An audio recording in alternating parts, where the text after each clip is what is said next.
welcome to this week's edition of Victoria's Islands. In this week's show, I get to relive some childhood memories. Lisa gets to taste some lovely wine on French Island. But first up, Aaron visits the Bay of Islands on the Great Ocean Road. The Bay of Islands is the lesser-known neighbour to the 12 Apostles on the 243-kilometre stretch of the Great Ocean Road. Most of the locals around here refer to these guys as the sleeping giants. And most also say that if you're going to make the trip down the Great Ocean Road to see the 12 Apostles, you'd simply be doing yourself an injustice if you didn't make the trip further on to see the Bay of Islands. The Bay of Islands is a cluster of limestone stacks that appear to float in the ocean. Today we'll be setting off from Peterborough, a small country town and one of the few remaining on the Great Ocean Road that hasn't been overdeveloped and commercialised. Apostle Coast Aviation is an air tour operator based at Peterborough Airport, just west of Port Campbell. They do tours of the entire area, including the Bay of Islands. Clark Marie has been flying for over 7 years, and he'll be our helicopter pilot for today.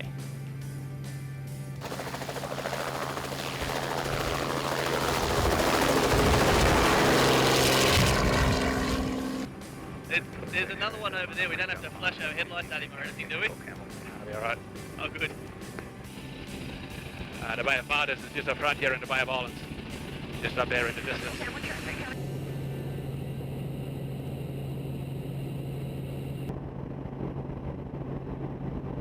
There's a Great Ocean Road. It is about to go over the top here.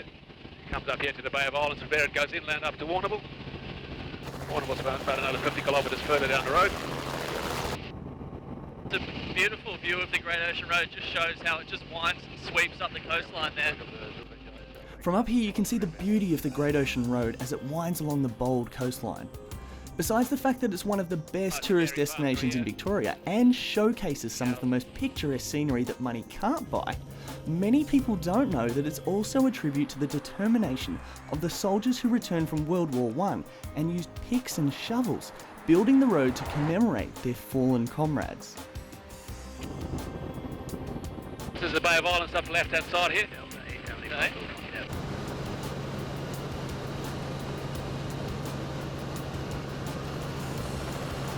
The sculptured coastline along the Bay of Islands began forming around 10 to 20 million years ago, when billions of tiny skeletal fragments accumulated beneath the sea, gradually creating huge stacks of limestone formations. The sea then retreated, leaving the limestone exposed to the violent seas and unrelenting winds, which have carved out their stunning features. So it's said that 10 to 20 million years ago is when all of these amazing rock formations started taking place. So you'd find some pretty amazing fossilised animals embedded into them. No dinosaurs though. Yep. That's about 230 million years ago. But geez, I tell you what, they're just amazing to look at.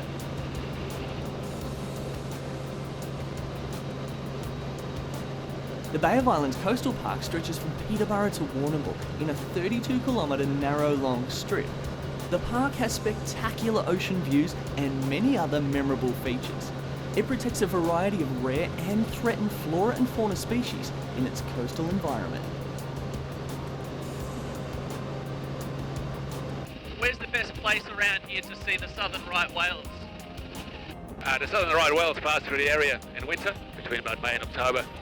They do pass through the area as well, but down in Warrnambool, just down the road here, there's a whale nursery, and they've got a big viewing platform there, lots of information, and that's probably the best place to go see the whales. So that's one of the biggest whale nurseries in the world. I believe it is, yep. Horseshoe Cove. Which one's this one? Horseshoe Cove. Horseshoe Cove. How do you reckon that got its name? During the 19th century, Bass Strait was a major shipping channel for those carrying convicts and immigrants to Victoria and New South Wales, which were later followed by much-needed supply ships. Unfortunately, this rugged and inhospitable coast, with its thick fog, rough seas and lack of lighthouses, made it difficult and dangerous to navigate, and claimed many ships along the way, earning it the nickname, the Shipwreck Coast.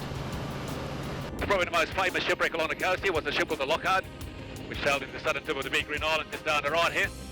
There were 54 people on board Lockhart at the time. Only 2 were lucky enough to survive. They were washed up into the gorge behind it, which which is these days known as Lockout Gorge. The ship ran aground on nearby Muttonbird Island on the 1st of June in 1878, approaching the end of a 3-month voyage from England to Melbourne. All but 2 of the 54 passengers and crew perished. The sole survivors were Tom Pearce, a ship's apprentice, and Eva Carmichael, an Irish woman immigrating with her family, both of whom were only 18 years of age. According to memorials in the area, Pearce was washed up on shore and later rescued Carmichael from the water after he heard her cries for help. What a hero. So Clark, it's a bit of a Titanic-esque love story. Pearce must have been a bit of a legend after he saved Carmichael from the water. What do you reckon? Yeah, unfortunately not. Story was that she got back, when she got back to Melbourne, she got on the next boat and went back to England, and he never saw her again, so unfortunately not. The shipwreck coast stretches from Portland to Cape Otway for more than 130 kilometres up this stretch of coastline.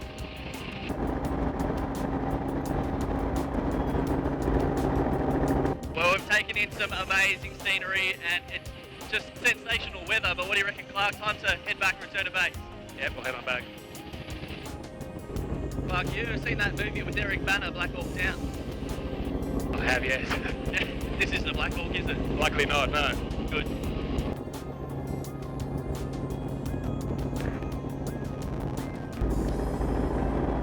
Oh, home sweet home. Nice soft landing, alright?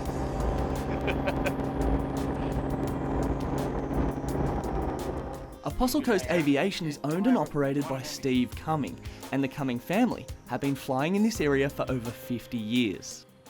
Steve, it's a terrific business you got running here. How long have you been in operation in the area for?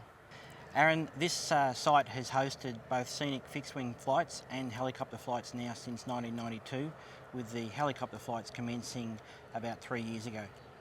So what's your favourite bit of scenery in the area? Aaron, my favourite bit of scenery would have to be the Bay of Islands. For years we've been saying that the Bay of Islands is totally underestimated by all the tourists that come here. The 12 Apostles, you've got to give it the thumbs up. It's a great tourist destination. The whole Shipwreck Coast is a great destination, but if you want to be able to get on the beach, get in the water and get amongst the scenery that's available and the environment, the Bay of Islands is the #1 ticket on the Shipwreck Coast. Well mate, I've had a fantastic time. Thanks for showing us your special part of Victoria. Aaron, it's been a pleasure. You're more than welcome, and good luck with showcasing Victoria's islands. Coming up next, we go wine tasting on French Island.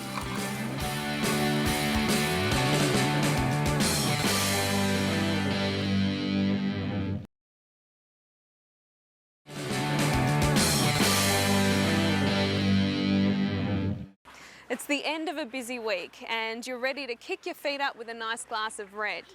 But the city bars just won't allow you to do it. Well, I know just the retreat that you need and where you can find a great drop of red. I'm talking about French Island. 65 kilometres southeast from Melbourne, it's the largest island off the coast of Victoria. While it is twice the size of neighbouring Phillip Island, it's only half as well known. And that's the way the locals like it. French Island was first explored by, you guessed it, the French in 1802. Since then, it has seen a history rich in farming, chicory, and it even housed a prison for reforming our sticky-fingered ancestors. Nowadays, it is home to only 90 permanent residents. One of the things you'll notice almost immediately on French Island is that the roads aren't paved, there are no power poles, and there are no big garish buildings. Just native Australian bushland and the sound of birds chattering. It really is very beautiful.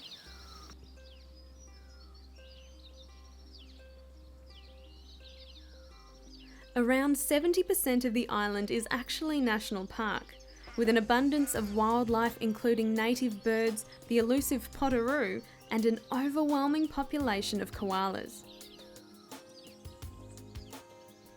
And unless you jump on the tour bus, visitors can explore by foot or bicycle. No cars allowed. After a healthy ride or stroll, you'll be ready for that glass of red I promised you earlier. French Island Vineyards is a boutique winery owned and run by Peter Hatton, And the new cellar door is the perfect pit stop for a drop or two. So Peter, how long have you lived on French Island for? Around about 20 years now. 20 years, and what do you love so much about the place? Oh, I just love the space and the difference of lifestyle and the scenery, lots and lots of things I like about the island, yeah. Yeah, well, you've been here a while, you're not going anywhere, are you? Not at the moment, no. Now, you've established a beautiful vineyard here. This is a historic homestead. Can you tell me about the place? Well, it's actually from the 1870s. It's had a long history, lots of families through it. One family up to 13 children. Oh, wow. And we're the next addition to the lot. Do you have 13 children? No, 2. Okay, a little bit more manageable. Yes. So you've got the historic side of the homestead. I hear it was a little bit of a party place in the 1920s, 1930s with the jetty immediately out front. Yeah, a lot of people coming and going. This was the hub of French Island. Yeah, going back, 80 years? Yeah, Okay. 80 years ago. And you're wanting to make it the hub again with this cellar door area. Yes. Tell us about this area that you've tacked on. Well, this is our new Cellar Door restaurant area that we're hoping to get started in January and get people coming again to share the view and share the place. It is a stunning view. And there's a reason why this place feels so organic. This all came from the original jetty on the island that they pulled down, and we managed to pick up a lot of bits and pieces to build this. Oh, it's gorgeous. It has a really sort of earthy feel to it. And the island itself is quite green in its uses of electricity and things like that. So is it sort of in keeping with that style of living? Yes, we have no grid connection here, so we do have to provide our own electricity, which is all solar and wind. Over the years, the Long Point homestead has hosted many visitors, and its interior still has a lot of olden day charm. Sailors used to refer to the homestead as the chimney house because of its 7 chimneys. One in each room kept the clan toasty warm in the cooler months, and it no doubt provided a full-time wood chopping job for the boys of the house. In the mid-1980s, a mural was painted on the walls by none other than the grandson of famous Australian painter Frederick McCubbin. While the homestead is no longer the drop-off point for ferry passengers, the opening of the cellar door means it will be a social hub for the years ahead.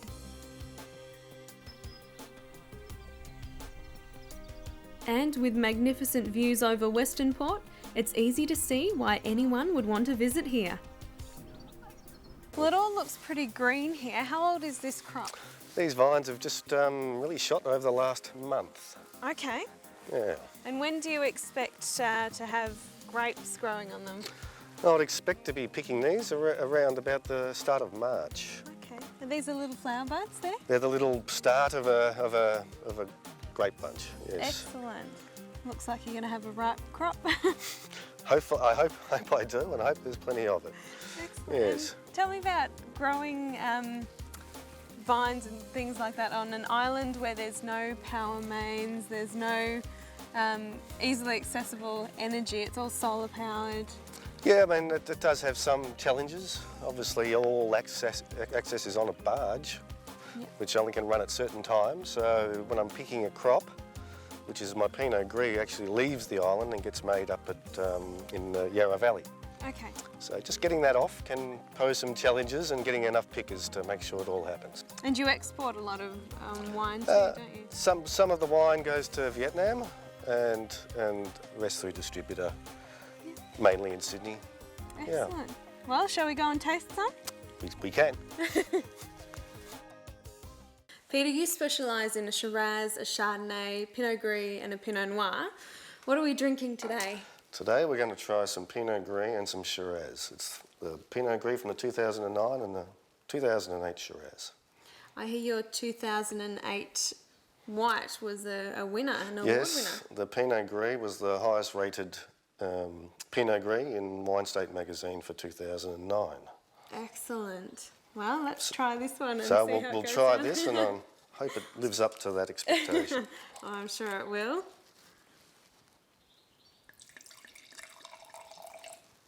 Excellent.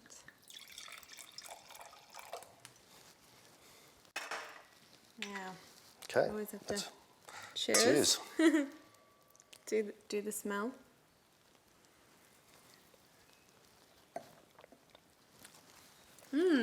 Enjoy that? Yeah, it's really nice. It is really nice. It's a French style Pinot Gris. Yeah, it's a lovely. rich style. Yes. Yeah. Got a really nice aftertaste as well. Good. Would you like to try a bit of the Shiraz as I well? would love to. Thank you. I love these big glasses. They feel so luxurious. Feels much nicer when you're drinking your wine. Yeah. Got my big nose in there. Yep. You can have a good stiff sniff of this one. Yeah. Smells nice.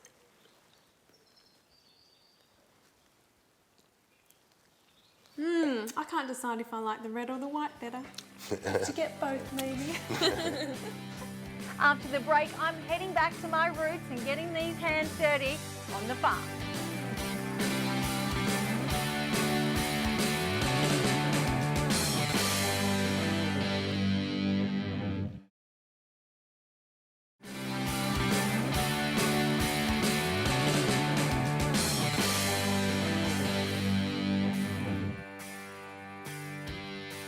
We are at the Churchill Heritage Farm, located here on Churchill Island.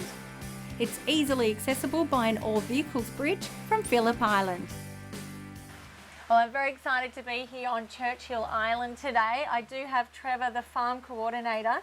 We're going to go out and have a look at the farm very shortly. Did you actually know that I'm a farm girl? No, I didn't know that at all. Yeah, well, I was brought up on 1,100 acres with 3,000 sheep, so I'm very much looking forward to going out and getting the hands dirty. Oh, well, it'd be good when we get to the sheep shearing, you'll actually know what's going on. Give me some chores again, Yeah. which is great. But in the meantime, while we're here on this beautiful veranda, tell us a little bit about the history here on Churchill Island. Well, the first Europeans came here was Lieutenant Grant in 1801, and he was here surveying Western Port Bay and Port Phillip Bay at the time. And how I got the name Churchill Island is that a friend of his from Denman gave him some seeds, like potato seeds and wheat seeds and things like that. Yeah. And while he was here, he thought he'd just plant them here on the island. To As you do. Yeah, to see if they grow. Yeah. And while he did his survey, he went away and came back about 6 months later, and obviously they grew quite well. Wonderful. And then sort of Europeans didn't visit the isle again until about 1850, is when the first Picklegill family came here and started farming it. So it's been farmed pretty much right through until 1976. But this house veranda we're sitting on here now is actually Samuel Amos. Now Samuel Amos is quite famous in the fact that he was the Lord Mayor of Melbourne back in those days, and he's actually he was an architect and a stonemason by trade. So some of the buildings in Melbourne he actually designed and built. So yes, and he used it as a holiday place, so he'd come down here at Christmas time and things like that, and it used to take him about 4 days to get here. We're so lucky now, aren't we? Well, you get away from the rat race. Can you imagine what the rat race would be like back then? Oh, yeah, for sure. And yeah, so in 1976 is when the Victorian Land Trust bought the island, and to preserve the history of the island and the heritage. And at the stage, the homestead was quite ran down at the time. And the Friends of Churchill Island, job. yeah, and the volunteers, they actually restored it to what it is now. Oh, it's gorgeous. And they got rid of all the rats and there's a lot of rabbits and foxes and cats. Nowadays, it's free of foxes, cats, and rabbits. So it's pretty unique in that way. So the bird life here is just fantastic. Beautiful. And I've been here the last couple of years, and we've actually just turned it into a place where kids can come and people and visitors can come and see the history, and also can experience a bit of that farm atmosphere, as you'll see when we go around through the farm later on. Well, is it time to do it, shall we? Yeah, I think we should go and get into it. All right, let's it's a lot do of fun. Okay. Churchill Island Heritage Farm is on 57 hectares and boasts of a historic working farm where you can get your hands-on experience. Sheep shearing, cow milking and working dog demonstrations are just a few things to enjoy here. They're open every day from 10 a.m. to 5 p.m. and all the hands-on stuff is included in the cover charge. Welcome everybody to Churchill Island. What I'm going to do today, explain a little bit about our sheepdog here, Tonka, and then we'll round these sheep up here to show how they used to do it even today. Well, Tonka here, she's a border collie, that's her breed, and these dogs arrived here in Australia right about when the first sheep arrived here, and they've been here ever since. So Tonka, you ready to go and chase the sheep, mate? Can you go and get the sheep? She's broken. Tonk, get the sheep. All I can say, see, it's see me move. See that? Because you just see my body language change. Away. Away, Tonk. Now this is what you call casting your dog. Away, Tonk. So you're in a farming situation, you go to your gate, you put your dog in the paddock and say away, and that's the direction she would head around the paddock. Away, Tonk. Stop. Stop. Come by. That's how you get him in the opposite direction. Come by, Tonk. Come by. That's how he gets exercise too. Come by. Good girl. Come by. Stop. Come up. Bring him up. Now what I've done now is just give her the command to bring the sheep to me. Now all I've got to do is I can walk down this way and she'll just follow on behind me with the sheep. So in a farming situation, you just put your dog behind the sheep. Now she's seen I've changed direction, so she will change direction and she'll go around behind him. Off. Off, which means slow down a bit. And I can walk back down here to the corner and she'll bring him right down here for you. Thank you, mate. Yeah. And we're all waiting till the end. There we go. Here we go. I think that's finito. Okay, enough. Now what do I do? Ah! Keep going, I've got a bit more yet. Yeah. Strong little thing, aren't you? All right. I think you're all Okay, done. I'll give that back to you. Yeah, now, done. thank There you. you go. No, no more. It's all gone. It's all that little fella. You've got a little resident duckies. His little mate's in the pen there behind you. He's calling out for his mate. Thank you, buddy. All right, well, we'll put him back, eh? Oh, cute. How do you hold it properly? Oh, like that? Just Yeah, like there you go. Yeah, I'll smack like that, buddy. Look at me, so maternal and all. Yeah, no, he's been here about 3 years now. Oh, smart. Oh, He's the only rabbit on the island. Here on Churchill Island, we're actually fox-free, cat-free and rabbit-free. It's one of the unique islands in Australia where we've got no pests as far as rabbits, foxes and cats. that's Smoke's the great. only rabbit lad on the island, aren't you, mate? Hey? Oh, I'm going to have to find a friend.